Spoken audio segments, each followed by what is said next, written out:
So hello, it's a great pleasure to welcome Tracy Stepien from University of Florida. She's a good friend of mine and we have been working together for a few years and are trying to finish a paper very soon, right? So yeah, Tracy, why don't you introduce yourself just quickly? Right.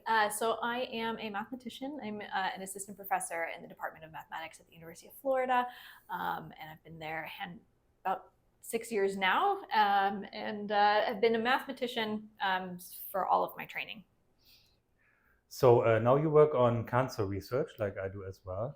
Was this always your passion or have you had, like, as you came through your studies, have other interests? That's a good question. So I started really my PhD was in cell migration, but for wound healing, Yeah. and then also embryonic development. So it wasn't until I started my first postdoc that I then started doing cancer research, because you know in cancer, there is a lot of cell migration, the growth. So, in particular, I look at brain cancer.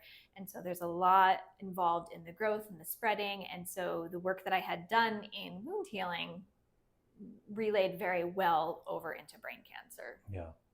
And I understand your background is a little bit dynamical system, differential equation, PDEs, right? Yes, Yeah, yes. So that was my background. I kind of grew up with the what I kind of consider the more traditional mathematical right. biology, where it was a lot of dynamical systems, PDEs, and then how do we relate that to biological systems.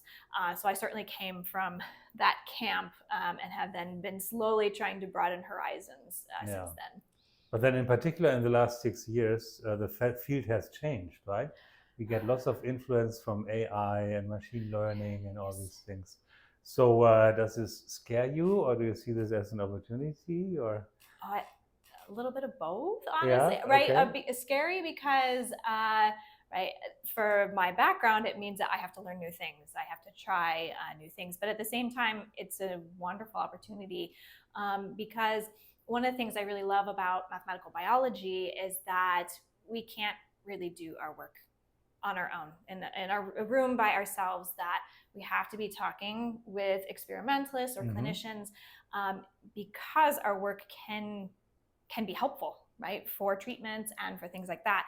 And so then that means that we need to have data. We need to be taking our models and comparing it to what's actually happening so that we can see if our models are predictive and see if we can actually give suggestions. And so, in that sense, all of this idea of artificial intelligence, machine learning, and those techniques, right, if we can use them to our advantage in order to determine more about a system, you know, only We the should do it, better. right? Yeah, Yeah, yeah, yeah. Oh, absolutely. You're yeah. right. Wonderful.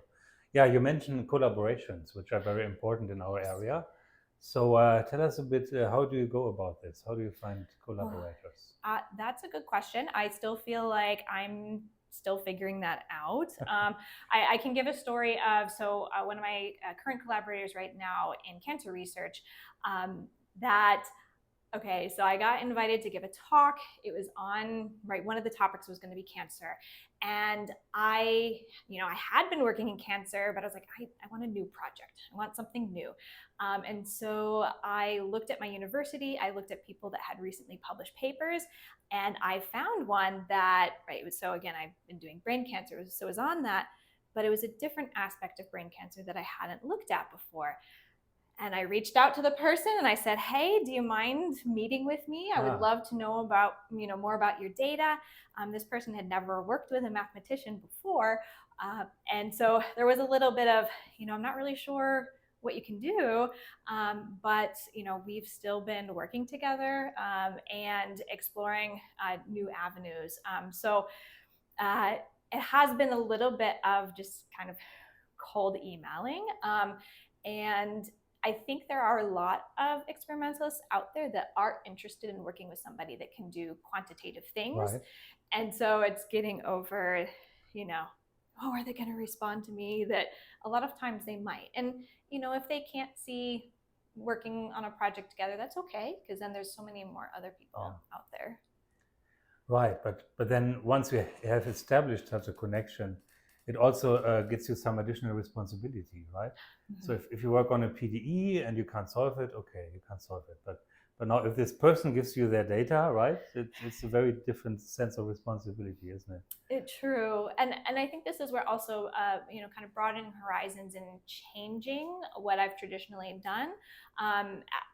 That has been helpful, right? So I've kind of explored. So having the background in dynamical systems PDEs, I hadn't really done much with, like, say, agent-based modeling, but I feel like that's something that is a little bit easier for my experimentalists to understand. And so I'm trying it out, right? Trying this new thing to see, can that be more helpful? And I think always having just multiple model options can give you more information. Yeah. So Tracy, I want also to ask you about gender issues in our discipline. So I mean, you as a woman or as a young woman, maybe you had some particular challenges or even some particular help of certain people in your career? Certainly. So I think kind of, right, in the career, there's a whole bunch of different aspects, right? So there's the research, there's the teaching, service opportunities. And so I guess, okay, so research-wise, I'd say just there's going to be mentors in different places. So I love going to workshops and conferences and meeting new people and just having conversations with other people that have been through academia, male or female, anybody. There's always like little nuggets of advice that I've then tried to use in my own life. Teaching, I almost feel like that's been one of the trickier things where I've had to figure out how can I have an authoritative place in the classroom, because also, I mean, I don't necessarily look as old as I actually am, right? And so, okay, so we're not disclosing right, this. but there's a little bit of that where, sometimes when I get in the classroom, it's a little unclear of like, does she really belong in the front of the classroom? Is she the student? Okay. Right. Yeah. And so just little things, how I present myself has been something I have thought about over the years. And then in service, I'd say learning how to say no has been essential. I actually now, my habit is whenever anybody asks me to do anything, my first response is no. And then I've actually had to sometimes take a step back, because there are times where I do need to say yes to certain things. But working on having a work-life balance, I would say I was not very good at that when I was, say, a graduate student. And over the years, I've realized that it's pretty important to be successful in all parts of my career, and just, again, leaning on the advice of others, and trying to take advantage of that. So now we have wonderful women in our area, like Helen Byrne or Lisette Pilis and so on. Were there kind of role models for you in a sense? Yeah, I think just the fact that when I go to a conference or a workshop in mathematical biology, there's so many other people in the room that are like me. There have been some other conferences that I've gone to that I'll be the only woman in the room, and it's okay, but right, in order to learn things, but it's noticeable. And so just seeing all these women doing these wonderful research things, and again, knowing that they have other lives beyond what they're doing in their career, it's just nice to have someone to talk to figure out, well, how did they do it, so that I can figure out how to do that. Yes. Yeah. So back to research. So what are the next important questions you think you would like to study?